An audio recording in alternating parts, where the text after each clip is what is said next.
L'apôtre Jean est jeté dans une marmite d'huile bouillante. C'est une scène inoubliable à une époque de défis inimaginables et d'épreuves brûlantes. Émerge l'histoire inspirante d'un homme dont la foi a dépassé les limites du possible.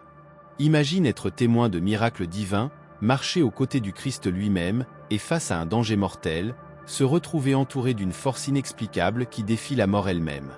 Ce n'est pas juste une vieille histoire de foi, c'est une invitation à plonger dans les profondeurs du pouvoir inébranlable de la croyance et la persévérance définissent l'héritage de l'apôtre Jean. Dès les premiers instants de cette histoire, tu seras transporté dans une époque où la vérité et la foi étaient mises à l'épreuve à chaque pas. En explorant ensemble la vie extraordinaire de Jean, nous découvrirons non seulement l'essence de sa survie incroyable, mais aussi la lumière qu'il rayonne encore aujourd'hui, nous guidant à travers l'obscurité du doute et de la peur. C'est un voyage à travers le temps où les miracles ne sont pas seulement possibles, mais bien présents dans la vie de ceux qui osent. Bien sûr, croire à l'histoire de l'apôtre Jean n'est pas seulement un acte de foi, c'est une preuve vivante que même dans les situations les plus désespérées, il y a une force supérieure qui nous pousse à faire confiance, à espérer et à surmonter les épreuves. Découvre aujourd'hui la force qui réside dans la vraie foi et comment, même dans les moments les plus sombres, il y a une lumière qui ne s'éteint jamais. Sache que le Seigneur Jésus a accompli de nombreux miracles, et chacun d'eux a eu des résultats. Je pense qu'il n'y aurait même pas assez de place dans le monde pour tous les livres qui pourraient être écrits à ce sujet, si tu savais que l'apôtre Jean était. Il a été jeté dans une marmite d'huile bouillante et a miraculeusement survécu. C'est vrai, parmi les 12 apôtres appelés par Jésus, 10 d'entre eux sont morts en martyrs. Judas Iscario, le traître, s'est suicidé, Matthieu 27, 5, mais le dernier apôtre à mourir a eu un destin très différent. L'apôtre Jean était l'un des disciples les plus proches de Jésus et l'auteur de certains livres du Nouveau Testament. Dans la tradition chrétienne, Jean est généralement connu comme le disciple bien-aimé, Jean 19h26. Jean était le fils de Zébédée et de Marie Salomé, et son frère s'appelait Jacques. Il faisait aussi partie du groupe des 12 disciples de Jésus. Dans Matthieu 4, verset 21, il est possible que Jacques soit plus âgé que Jean, car il est toujours mentionné en premier dans les évangiles. L'apôtre Jean était pêcheur de métier, et son père était un homme prospère dans le domaine de la pêche, ayant même quelques employés, Marc 1, verset 20. Jean serait le plus jeune des 2 apôtres, probablement âgé d'environ 24 ans au moment où Jésus l'a appelé. Avant de devenir l'un des disciples de Jésus, l'apôtre Jean était un adepte de Jean-Baptiste, Jean 1, versets 35 à 37, point. Il a eu un premier rendez-vous avec Jésus et après un court moment, il est devenu l'un de ses disciples réguliers. Certains événements rapportés dans les évangiles nous aident à comprendre un peu la personnalité, le caractère et l'apparence de Jean. À un moment donné, le Seigneur Jésus a appelé Jean et Jacques les fils du tonnerre, Marc 3h17, et c'est probablement parce que les 2 frères avaient une nature explosive. Ça montre qu'en général, ils étaient des hommes avec des émotions maîtrisées, mais dans certaines situations, la colère pouvait vite surgir. Un exemple de ça pourrait être, tu sais, quand les gens d'un village samaritain ont refusé d'accueillir Jésus, les 2 frères ont tout de suite proposé « Seigneur, tu veux qu'on fasse descendre le feu du ciel pour les détruire ?» Luc 9h54. Une autre fois, quelqu'un qui ne faisait pas partie des 12 apôtres de Jésus était en train d'expulser des démons. Alors, Jean est allé se plaindre au maître en disant « Maître, on a vu quelqu'un chasser des démons en ton nom et on l'a empêché de le faire parce qu'il ne nous suit pas. » Mark 9:38. Bien que cette affirmation, un tempérament fort indique aussi l'amour profond et la grande loyauté que l'apôtre Jean et son frère avaient pour le Seigneur Jésus. Cela veut dire que personne ne connaissait Jésus mieux que Jean. Il marchait avec Jésus tous les jours, et lors de la grande nuit de la Cène, c'est lui qui s'est penché sur la poitrine de Jésus. Il a même posé la question sur l'identité du traître dans Jean 13, verset 25. Le Seigneur Jésus a confié à Jean un grand nombre de responsabilités, et il était présent à presque tous les moments et événements racontés dans le Nouveau Testament. Il y a 3 occasions importantes dans le ministère de Jésus où Jean était présent. D'abord, quand Jésus a ressuscité la fille de Jaïru, Marc 5, verset 37. Ensuite, au moment de la transfiguration, Matthieu 17, verset 1. Et enfin, pendant que Jésus était au jardin de Gethsémani, Matthieu 26, verset 37. En plus, l'évangéliste Luc nous dit aussi que Jean et Pierre étaient les 2 personnes que le Seigneur Jésus a chargées de préparer le repas de Pâques, ou la dernière scène, Luc 22, verset, émoticône n'en croyant pas ses yeux. Au moment de la crucifixion, l'apôtre Jean. C'est le disciple qui est le plus proche de Jésus au calvaire. Il a aussi reçu de Jésus la mission de prendre soin de sa mère, Marie, comme on le voit dans Jean 19, versets 26 et 27. Après l'ascension de Jésus, Jean était à Jérusalem avec environ 120 disciples quand Matthias a été choisi par tirage au sort, et il a été compté parmi les autres 11 apôtres, comme mentionné dans Actes 1, verset 26. Jean était présent lors de la Pentecôte, quand l'Esprit Saint est descendu, ce qui a entraîné 3,000 personnes ont été ajoutées à la congrégation ce jour-là. Acts 2, verset 41. Après la mort d'Étienne aux mains des Juifs en colère, une grande persécution s'est abattue sur la congrégation à Jérusalem, et les disciples ont été dispersés. Mais Jean, avec les autres apôtres, est resté à Jérusalem, Acte 8, verset 1. En avançant dans le temps, nous avons Jean qui a été témoin de la crucifixion, de la destruction du majestueux temple, et qui a été emprisonné plusieurs fois alors que sa prédication convertissait des dizaines de personnes au christianisme. Mais les docteurs de la loi étaient de plus en plus remplis de haine. Contre Jean, à cause de sa fidélité à la cause du Christ, on a déclaré que rien ne pourrait prévaloir contre les chrétiens tant que le témoignage de Jean résonnait aux oreilles du peuple. Pour que les miracles et les enseignements de Jésus soient oubliés, il fallait que la voix de Jean soit réduite au silence, tout comme celle des autres apôtres. Jean a subi beaucoup de persécutions durant sa vie pour avoir prêché la parole de Dieu. Vers l'an 80 après Jésus-Christ, l'empereur romain Domitien est apparu. Il a commencé à exiger qu'on l'adore comme s'il était lui-même un dieu. C'est là le début de cette histoire. L'empereur cherchait objectivement à persécuter les chrétiens, car ceux qui refusaient de l'adorer comme un dieu étaient fouettés, emprisonnés et tués. Domitien a convoqué Jean à Rome pour être jugé pour sa foi devant les autorités. Les vertus de l'apôtre ont été entachées par de faux témoins qui l'accusaient d'enseigner des hérésies et de se proclamer Dieu. À cause de ces accusations, Jean a été arrêté et condamné à mort. Il a été amené au centre du Colisée où des centaines de personnes attendaient son exécution. Il a été jeté dans un chaudron d'huile bouillante, mais le Seigneur a préservé sa vie. Comme son serviteur fidèle, aucun de ses cheveux n'a été brûlé, tout comme il a préservé la vie des 3 Hébreux dans la fournaise ardente, Daniel 3, verset 27. À ce moment-là, la foule s'est mise à genoux et a glorifié Dieu. L'empereur, stupéfait par ce grand miracle, n'a pas osé tenter une seconde fois de s'en prendre à la vie de Jean. Mais la persécution est de nouveau tombée sur l'apôtre et par décret de l'empereur, Jean a été exilé sur l'île de Patmos, condamné à cause de la parole de Dieu et du témoignage de Jésus-Christ, Apocalypse 1, verset 9.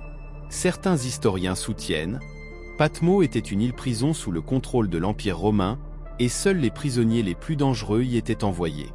C'était en quelque sorte une prison de haute sécurité. À l'époque, les détenus de l'île de Patmos étaient contraints de travailler jusqu'à épuisement, parfois jusqu'à la mort. Les ennemis de Jean pensaient que son influence ne compterait plus et qu'il finirait par mourir à cause de la privation, du travail forcé et de la souffrance. Mais pour le serviteur de Dieu, sa solitude est devenue une porte vers le ciel. Jean avait la compagnie de Dieu, le Seigneur. Jésus-Christ et les anges célestes lui ont donné des instructions à transmettre aux églises pour tous les temps à venir. Après la mort de l'empereur Domitien, Jean a réussi à quitter l'île de Patmos et à revenir à Éphèse, où il a prêché jusqu'à sa mort de cause naturelle. Certains écrivains disent que l'apôtre Jean est mort à un âge si avancé qu'à la fin de sa vie, il devait être porté aux réunions chrétiennes. Beaucoup de pasteurs parlent de ce miracle dans le chaudron d'huile bouillante, mais il n'y a pas de verset biblique qui en parle. On peut dire que Joao a été envoyé dans le Caldérao avant d'être exilé sur l'île de Patmos. Ce qu'on a dans ce cas, c'est juste la tradition des soi-disant pères de l'Église de l'époque qui affirme cela. L'histoire de Joao nous montre comment Dieu peut utiliser des travailleurs âgés.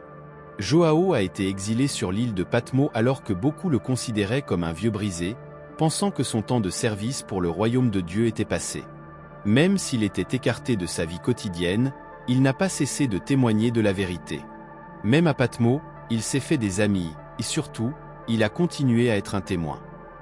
Il a gagné des âmes pour le royaume de Dieu.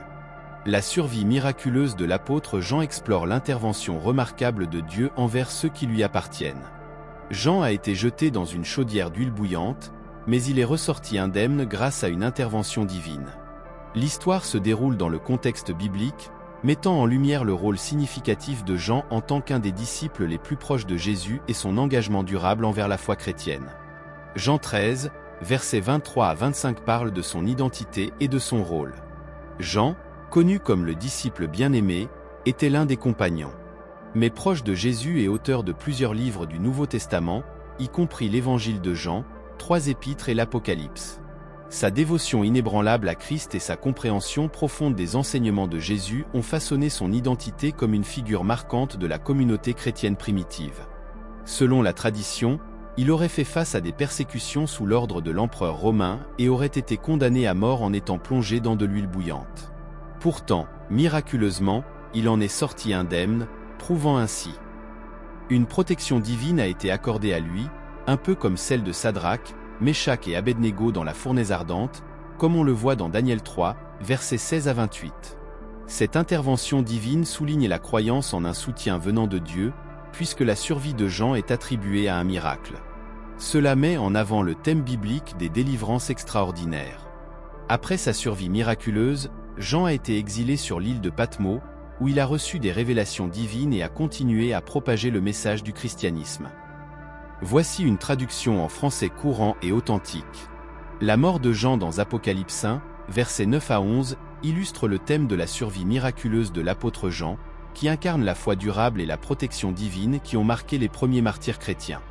L'histoire de Jean témoigne du pouvoir de la foi et de l'engagement indéfectible des individus envers leurs croyances, même face à la persécution et à l'adversité.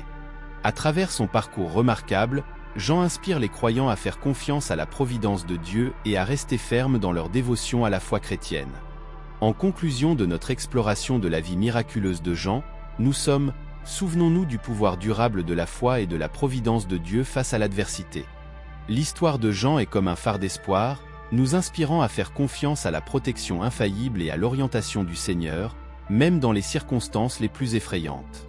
Que son exemple nous encourage à avancer dans la foi, sachant qu'avec Dieu, toutes choses sont possibles. Matthieu 19, verset 26.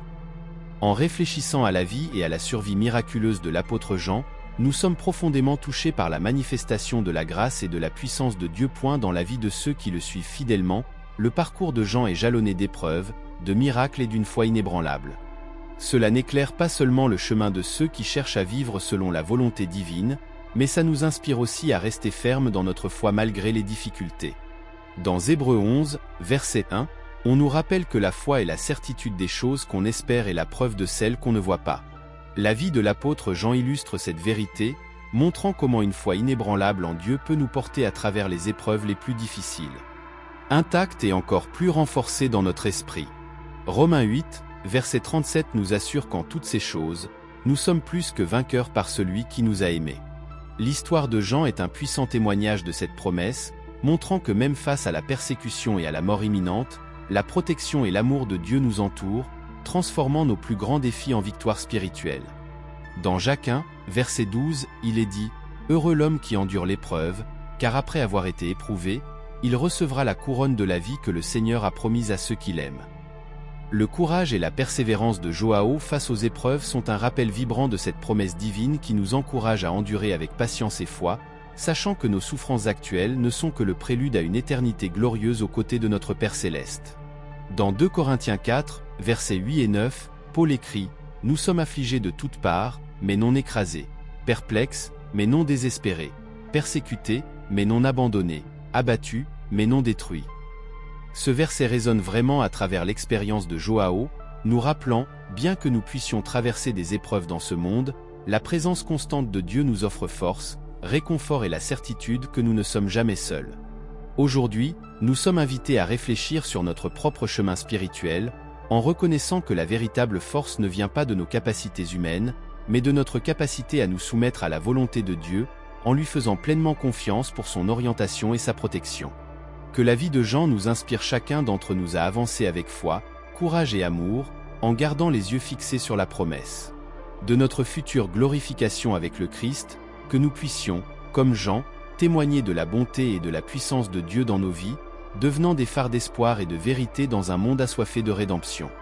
Aujourd'hui, Si tu as ressenti la présence divine en regardant cette vidéo et que tu souhaites vivre une rencontre transformante avec le Christ pour commencer une nouvelle phase de ta vie, ou si tu veux renouveler ton engagement après t'être éloigné du chemin pour une raison quelconque, ou même si tu n'as jamais accepté Jésus-Christ comme Seigneur dans ton parcours, je t'invite chaleureusement.